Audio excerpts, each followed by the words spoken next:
कांगड़ा प्रवास पर पहुंचे पूर्व मुख्यमंत्री एवं नेता प्रतिपक्ष जयराम ठाकुर ने सुक्खू सरकार पर बड़ा हमला बोला है। उन्होंने कहा कि विजिलेंस और एसीबी को आरटीआई से बाहर रखकर मुख्यमंत्री सुखविंदर सिंह सुक्खू क्या छुपाना चाहते हैं। सरकार को ये भी स्पष्ट करना चाहिए कि आखिर विजिलेंस में कौन सी जांच चल रही है जिसे प्रदेश की जनता से छिपाने की जरूरत महसूस हो रही है। क्या बोले नेता प्रतिपक्ष जयराम ठाकुर, सुनिए। आरटीआई का एक्ट किसने लाया था? कांग्रेस पार्टी की ही सरकार थी।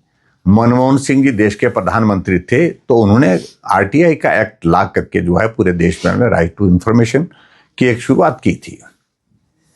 और हिमाचल प्रदेश के मुख्यमंत्री अपने ही प्रधानमंत्री, अपनी ही कांग्रेस की सरकार द्वारा लाया वो उस एक्ट में जो है उसमें जो है वो चेंजेस कर रहे हैं। चेंजेस, और एक तो मैं ये कह रहा हूं कि सेंट्रल एक्ट है और अनावश्यक रूप से चेंज करने की इसमें गुंजाइश भी नहीं होती है। स्टेट के अधिकार क्षेत्र में बहुत कम है, लेकिन कुछ प्रोविजन है, उसमें प्रोविजन के तहत जो है वो इसमें अगर करें भी तो आर्टिकल 24 बड़ा क्लियर कहता है जब तक ये एक्ट की शेप में विधानसभा के अंदर पारित नहीं होता है तब तक के लिए वो लागू नहीं होता है।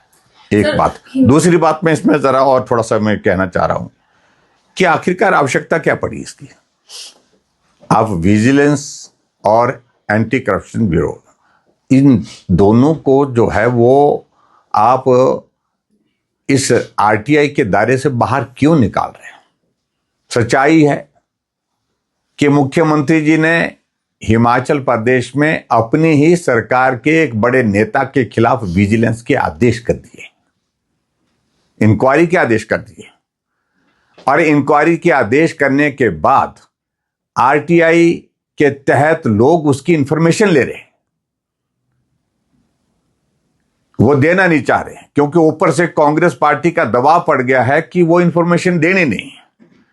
उसको डिनाई करने के लिए रास्ता निकाल रहे हैं कि आरटीआई के तहत ये प्रोविजन ही ना रहे कि जो विजिलेंस की इंक्वायरी अगर हो रही है उसकी जानकारी प्राप्त हो सके। एक बात, बड़ा कारण मुझे लगता है कि आज की तारीख में है।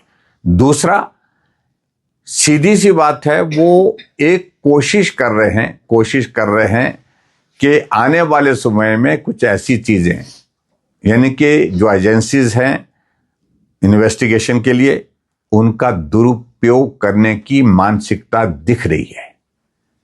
और इसलिए आजकल वो सार्वजनिक मंचों से कई तरह की बातें कह रहे हैं।